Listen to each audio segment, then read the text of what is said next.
Gold rate down fall కొనసాగుతోంది. వరుసగా మూడో రోజు పసిడి ధరలు తగ్గాయి.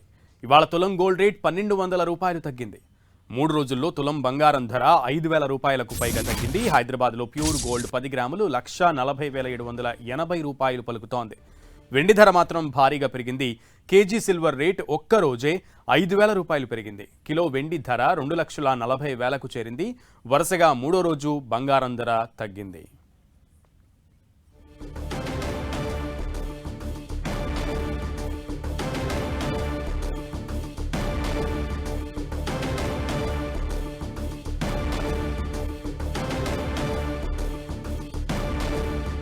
గోల్డ్ డౌన్ ఫాల్ కొనసాగుతోంది. వరుసగా మూడో రోజు కూడా పసిడి ధరలు తగ్గాయి. ఇవాళ తులం గోల్డ్ రేట్ 1200 రూపాయలు తగ్గింది. 3 రోజుల్లో తులం బంగారం ధర 5000 రూపాయలకు పైగా తగ్గింది. హైదరాబాద్లో ప్యూర్ గోల్డ్ 10 గ్రాములు 1,40,780 రూపాయలు పలుకుతోంది. వెండి ధర మాత్రం భారీగా పెరిగింది. కేజీ సిల్వర్ రేట్ ఒక్క రోజే 5000 రూపాయలు పెరిగింది. కిలో వెండి ధర 2,40,000కు చేరింది. వరుసగా మూడో రోజు బంగారం ధర తగ్గింది.